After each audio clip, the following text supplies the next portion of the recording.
Hey guys, in today's video, I'll be showing you how to create some beginner effects inside of Davinci Resolve. If you want the project file for this edit plus 6 other project files in one pack, you can get it linked in the description. But if you want to buy the project file by itself, I'll also leave a link for that. You can use the timestamps on your left side of the screen or in the description to easily follow along. And with that being said, let's get started. Alright guys, so the first effect we're going to make is a swipe transition. This can either be a one framer or you can put a full adjustment layer over your clips like this. Right click on your adjustment layer and open in Fusion. Now we're going to go to the center, which is right there.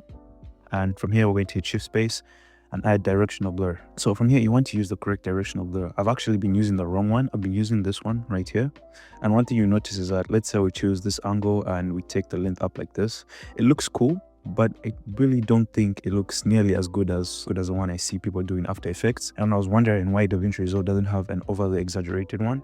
It's only because I was using the wrong one. So shift space, directional blur, and you're going to get the one that's down here, right? So you want to double click on it and it's going to be added to your comp right there. Now, this one is really exaggerated, right? So from here, you want to change the blur type to stylized right there. And then you want to take the blur strength up quite a bit. As you can see, this one is a lot more dramatic, and as well as the angle, right? You can choose whichever angle you want right there. So I'll probably use that angle right there and I'll take the amount up like that. And then from there, we're going to hit shift space and we're going to add film grain. So we're going to add the inbuilt film grain inside of Davinci Resolve, which is just this one. And then you notice it to add some film grain. So I'm gonna just take the quality up right here. You notice that it adds this nice texture to it, right? And I've noticed Fury does this a lot. He adds a lot of texture on his wipes for some reason. But to be honest, it does look really good and it really helps the transition a lot more. If you want to, you can hold shift, remove your film grain right there. Click on your directional blur, hit shift space and add an erode dilate. So we're going to add that in, and then you can take the amount up just like that. And then from there, you can even unlock the Y and X axis, and then you can control each one independently. It just gives the swipe a lot more of an exaggerated look, right? As you can see right there. And I think it looks cool. But for me personally, I'd like to use the film grain. So from here, you want to go to your directional blur, go up to your settings up here, click on blend, and then go to the beginning of the comp, click on blend again, take it all the way down, go to the end of the comp and take the blend all the way down, just like that. So from there, you go up to your spline panel, and in your spline panel, you're going to click into the empty space. That's really important. Control A, F, smooth the graphs out, just like that. And then you can have something that looks like this. Just make it like quite sharp, honestly. It doesn't have to be on screen for way too long. So I think that's fire for now. You can keep it like really sharp. And once that's done, you have something that looks like that. It's really fast, but it really adds to the scene, as you can see right there. Also, if you want to, you can make it like one frame only, just one frame right there. You can go into the adjustment layer, add the same directional blur. And then from here, we can make it a lot more interesting, right? So of course, you take it up, we take the direction like maybe like that right there. We take it up. And of course, you add our film grain right there, add your film grain. That looks fire. And then you can go back another frame, hold Alt, drag this, go into the fusion panel. And then this time, change the direction of the blur to something like that. Yeah, that looks cool. And then from there, you're going to grab this adjustment layer and just add it right there. And you have something that looks like this. Yeah, that looks sick. Right, so another effect that I recently discovered is a dent node inside of Davinci Resolve. Of course, add your adjustment layer over a clip like this. Go into the fusion panel. And the fusion panel, you're going to hit shift space and add a dent node right there. Now you can see it's really over exaggerated, but you want to make sure the type is set to 2. And then you can grab this red handle right here. And then you can put it over the pupil of the eye like that. So go to the beginning of the comp, keyframe it, take the size down by a lot. And then here, you want to take the size up. Right, and you're going to notice the pupil is a bit exaggerated, but that's fine. So from there, you can take it up like that, go to the end of the comp and then bring it back to 0. Then from there, you're going to go to your spline graphs. And your spline graphs again, click in the open space, Control A, Control F, and then make sure everything is straightened out. So you're going to hit Shift L to make everything straight. And then you're going to bring this down like that. And then bring this back down this way. It's something like this. So once that's done, you have an effect that looks like that. It basically moves the pupil, right? So without it, you basically just have that. Doesn't look nearly as good. But when you have this, it exaggerates the movement a lot more right there.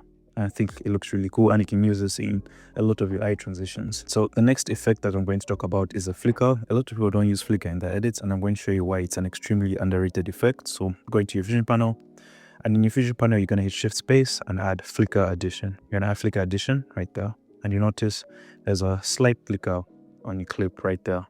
Now we're going to make this a lot more interesting. So you're going to go to the beginning of your comp and you're going to make sure you're flickering gamma, right? Not gain, but gamma. Honestly, this depends on the footage you're working with, but like, and then here you're going to make sure the range isn't too crazy. So you can bring it down to like 126, somewhere around there.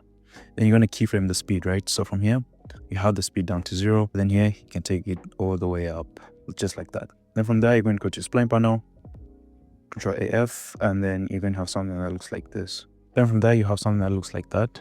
As you can see, the flicker is really slight, but it really adds to the scene. And if you pair that with the shake, it looks a lot better. So with the shake added right here, I just added an S Dissolve shake from Sapphire. Right here, you can copy the settings right here. And I have a shake that looks like this. Together with the flicker addition, you have something that looks like that. Right, so the next trick I'm going to show you guys how to do is how to make static images move, right? So I got this pic from Pinterest and I feel like it looks really cool. I also enhanced it a bit using Topaz. So here we have this clip right here, and I'm going to make this a compound clip just in case. And we're going to make this a lot more interesting. So we're going to go into the compound clip of this picture right here. And then from here, we're going to add a grid warp right there. So all right, so here we have the controls. So the main controls I'm going to mess with right here are the X and Y grid size, and I'm just going to bring this down depending on which element I'm trying to move, right? So I want to move the gun, the chains, and maybe even this part of her arm. I'm going to make sure I have enough grids by playing with this right here that I can work with and see what we can do from there. Yeah, for now, I think this is fine, actually. Yeah, that's cool. Then from there, you're going to go to the beginning of your comp right here, and you're going to right click right here on the keyframe and you're going to hit animate. And then from there, you're going to go to like, let's say right here, right? Let's say right there. I'll just remove the excess amount, go back into Fusion, and I'll just have the animation end here. So I'll click the keyframe right there. So at 0, it will start right here, but then here, I want it to move. So you're going to middle mouse click into this area right here, and you're going to use Control plus scroll to zoom in. So I just want the gun to move up slightly. So as you can see, this crosshair is way too big. So we're going to go to the magnet distance and take this down slightly. So we have something that's like manageable. And then here, I just want the gun to move up slowly. So I'm going to take this up just slightly like that. It looks a bit wonky. Just try and make sure that all the lines are lined up nicely. I'm going to bring this up like that. Then I'll bring this up slightly. I don't want it to look too unrealistic. I'll bring the slider up like that. I'll also bring this other section up like that. I'm sure you get the whole point, so I'm gonna do the rest for everything else.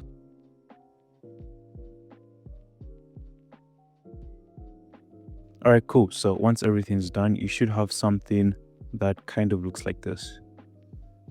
Right, as you can see, it gives the image a lot more movement. But from here, to make our static image look a lot more interesting, we're going to add some texture to it. We're going to add some glow and all that stuff. Right, so the first thing we're going to add here is texture. So this scene looks a bit boring right now, and I just want to make sure it looks a little more interesting. So we're going to add some texture to it. So I have this overlay right here, which is just nice grungy texture, and we're going to put it over our initial clip right here. So we're going to reactivate this, and then from here, you want to go to the control panel up here and make sure it's on add, right? Sorry, add right there. Now, as you can see, it's a bit too exaggerated right now. So I'm going to take down the opacity to like 15.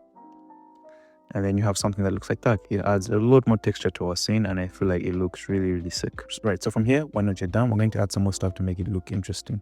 Here I have a bunch of nodes lined up this way. So the first thing you want to do is add an adjustment layer over the initial clip right here. Add it on top.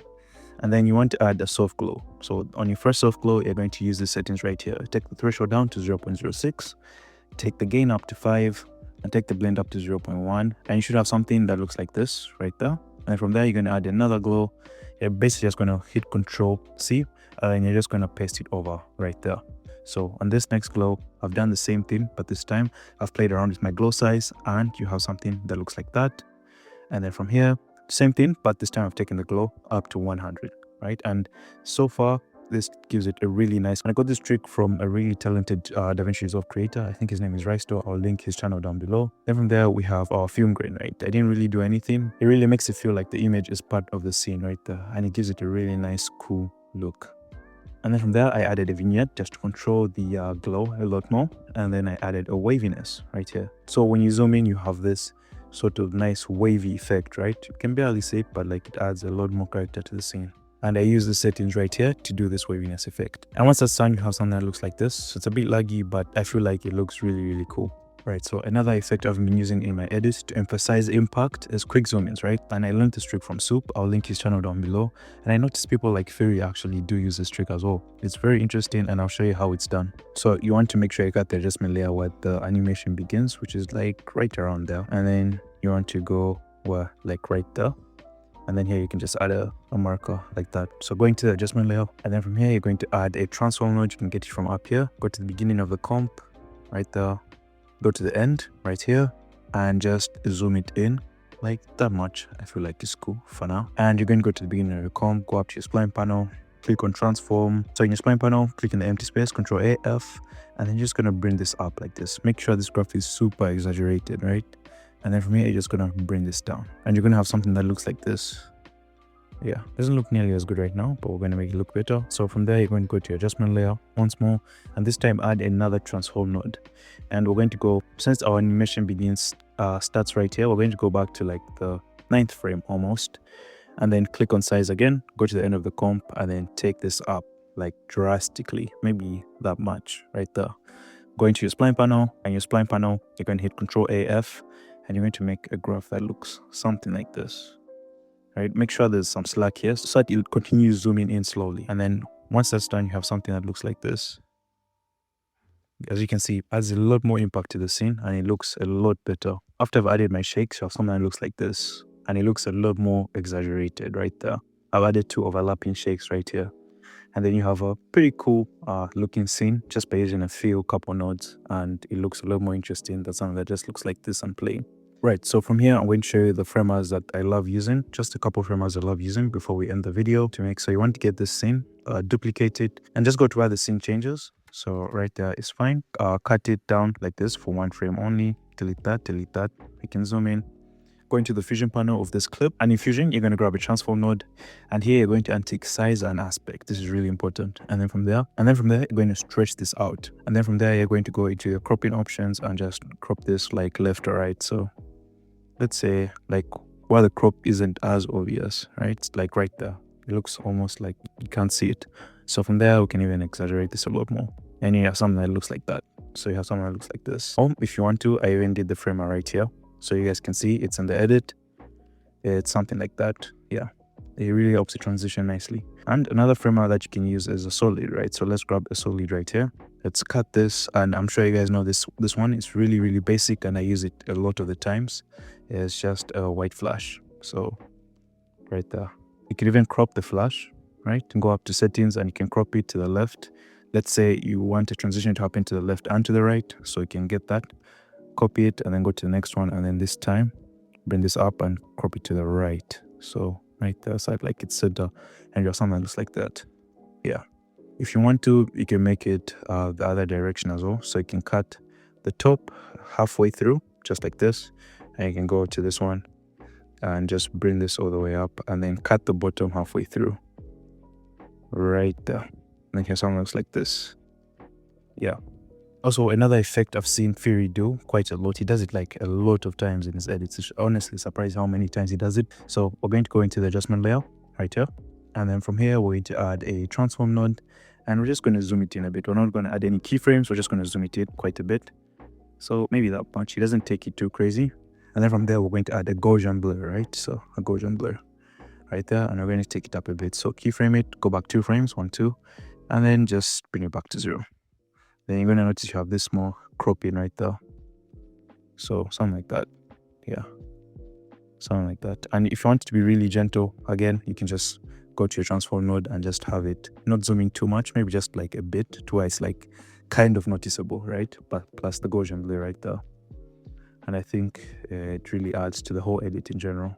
Alright guys, so this is where the video ends. All the effects I have taught you right now were all done in this edit. You can literally watch through the edit and you see all these effects that I've used are in this edit, right? So if you don't know anything else, just let me know and I will do it in the next part, because this is part 1 of the effects series, because a bunch of effects you can do inside of Davinci Resolve. I know it's a fairly short video. I'm sorry I couldn't make this video any longer, but like I have class and like exams coming up, so that's been keeping me really busy. But I decided to just make this video for you guys so I can keep you guys up to date. And if you want 6 of my project files in one pack, plus this one, which is like 7 for like $5, you can get it using the link in the description. It's a really good deal. You get 6 of my project files for like $5, which is crazy. Plus this one too. Alright guys, thank you so much for watching this tutorial. I'll see you in the next one.